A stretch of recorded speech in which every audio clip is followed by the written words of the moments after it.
Hello YouTube! So June has now gone out the window and we are in July, which means that I am here with my June wrap up. And I did actually read quite a few books this month. I read 9 to be exact, and I'm quite happy with that number, to be honest.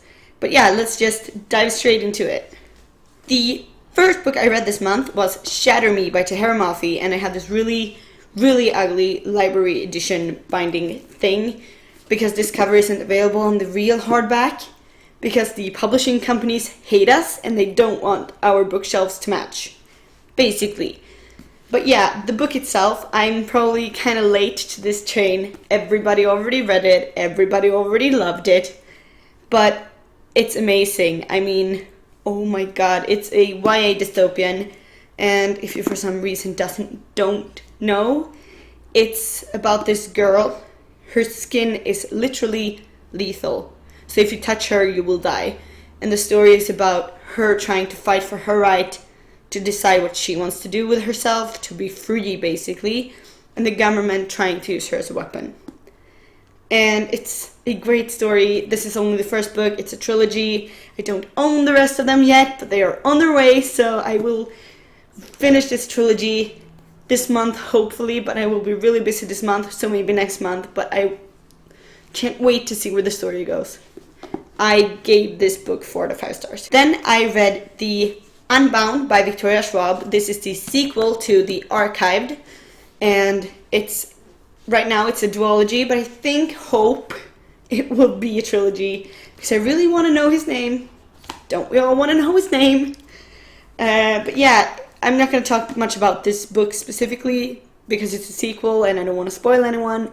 But the plot of the story itself with the trilogy duology thing is basically when you die, you become a history. And there's this place called the Archive, which is basically like a library where they keep all the histories. And our two main characters are, like, their job is to find histories that have woken up and bring them back to the archive, basically. And the story is amazing. Victoria Schwab's writing is amazing, but everybody already knows that. So yeah, I loved this book. I love this story. I love this world. I love the characters. I love everything about it, except for the fact that we don't know his name. And that we probably will never know his name because she probably won't write the third book. But it's okay.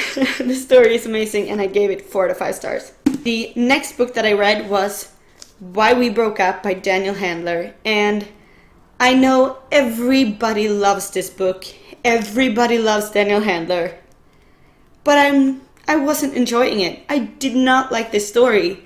I liked the idea of it, of how you give somebody a box of things and tell them how each thing contributed to you breaking up. But I didn't like that the things they used were positive things that for some reason made you happy in the relationship, and then you use them as the reason you broke up. I don't like that the positive things became the negative things. I don't want to believe that that is how it goes. So that's what I didn't enjoy about this. I didn't connect to the characters. I didn't really like the writing either, actually. The only thing that I liked was the idea of the book and the illustrations. I really liked the illustrations. So yeah, I gave this 2 out of 5 stars just because I liked the idea of the story and the illustrations, but didn't like the story itself. I'm sorry. I do like Lemony Snicket, but I did not enjoy this. Then I finished the audiobook of The Adventures of Huckleberry Finn by Mark Twain. And this is a classic, and I usually, to be honest, don't enjoy classics. I don't know why. I just don't like the writing style and everything. I love a few classics I really love, like Pride and Prejudice is amazing, and The Great Gatsby and 1984, and there's, like I said, great classics out there, but this one, it's not my thing, I think. I didn't really connect to the characters other than Huckleberry, and I realized that it was very revolutionary when it came out due to all the slavery and stuff like that, but that's what classics are. They're revolutionary and they change people's way of thinking, but I don't know. I feel like this book didn't give me that much back. So I gave it 2 out of 5 stars. I still appreciate the thing it was trying to tell me with the, people are supposed to be free and everything, but I don't know, I just didn't connect to the story. And I don't know if that's because I listened to it on audiobook. It would have been different if I read it, but no, I don't know. I just didn't enjoy it that much, actually. Then I listened to Alice Adventures in Wonderland and Through the Looking Glass by Lewis Carroll. And I love Alice. I love her story. And that part of this book, like Alice's Adventures in Wonderland, that would have been a 5 out of 5 stars. But Through the Looking Glass kind of ruined the story for me. I don't know why. I just didn't enjoy it quite as much, and it knocked 2 stars out of the rating, to be honest. I gave this book 3 out of 5 stars instead of 5, just because Through the Looking Glass wasn't contributing as much as I wanted it to, basically. And still, Alice's story is amazing.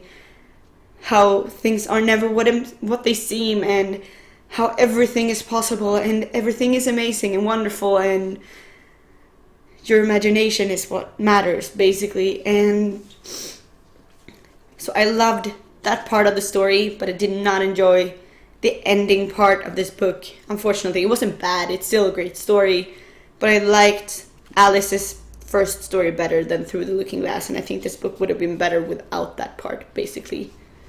But maybe I need to read it again to really appreciate it. I'm not sure. The last audiobook that I listened to this month was Into the Wild by John Krakauer. And I must say, I prefer the movie adaptation to the book.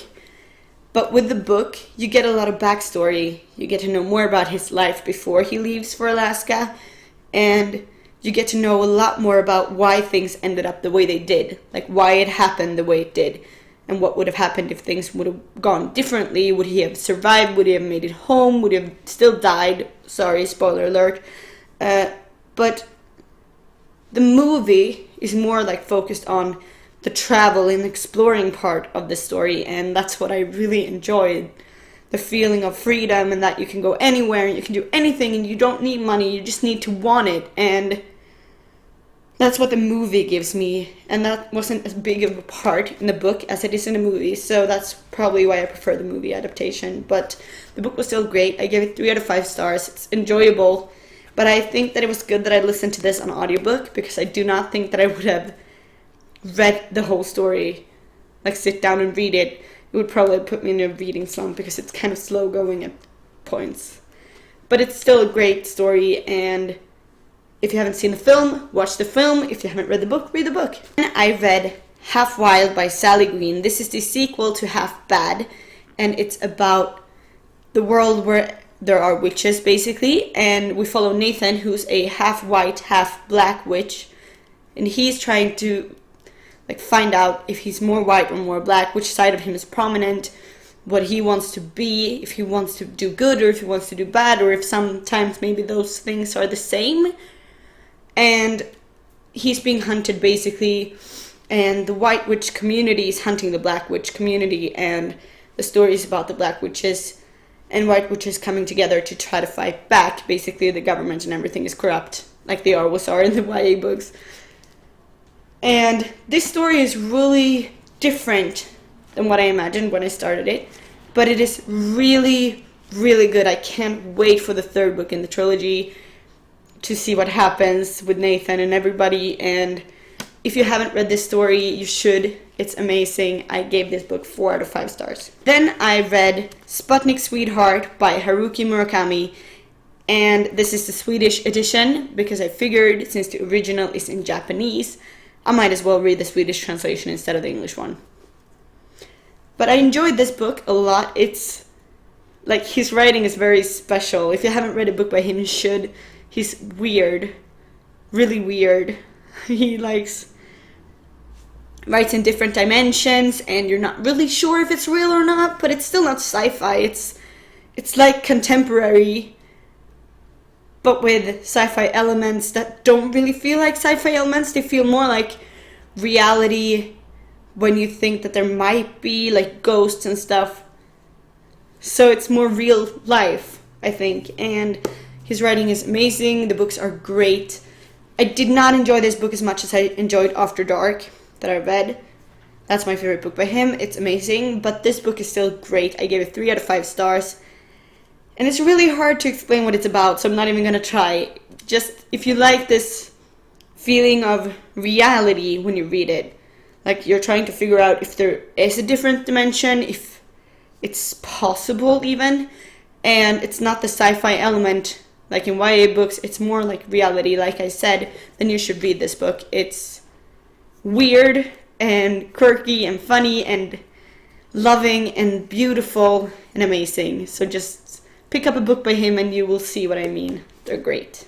The last book I read this month is this one. It's a Swedish book and it's called Torka aldrig tårar utan handskar, Döden. And that will be in English, Never Wipe Tears Without Gloves. And this is the third book in the trilogy called Death. And this trilogy, it's so important. I can't even explain to you how important this trilogy is. It's about, we follow this group of characters that come out as gay, basically, in the like 90s, 70s-ish area. And we follow them when they try to find themselves, and then they get sick, and then they start to die. And these books have made me cry a million times because you fall in love with these characters, and the writing is amazing, and the story is so beautiful, and what's hurting you, basically, is that the story is true. Like, this is what happened.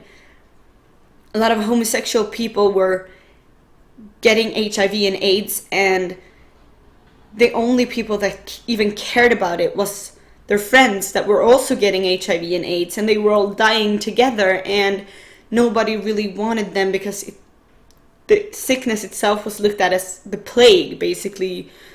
And the story is so heartwarming and so heartbreaking and amazing. I gave this book 5 out of 5 stars. I gave the trilogy 5 out of 5 stars. It's so good, and if you have the possibility, you should read it. And I'm not sure if there's an English translation. I know they made an English version of the TV show. I think it's called Don't Wipe Tears Without Gloves. And just, if you have the possibility, like I said, just pick up it and read it because it's amazing and important, and I think that everybody should know basically how humans treated humans like they didn't matter, like they were toxic and that we needed to get rid of them. And it breaks my heart, but it's still so good, and the writing is amazing, and you should just read it. Those are all the books I read in June, and I'm really happy with my reading, actually, because I do have a full-time job and I still managed to read 9 books this month. I'm quite happy, pretty satisfied, especially since I will have 2 very busy months ahead of me, so I probably won't read that much in July and August, so it's good that I managed to cram as much in to June as possible. I will now attempt to pick them up. This will dramatically fail. Okay, whew. Get them into frame. I think they're in frame, right? So these are all the books that I read in June. Quite a big chunk. So thank you for watching, and I hope you have a great life, and I will see you when I see you. Bye!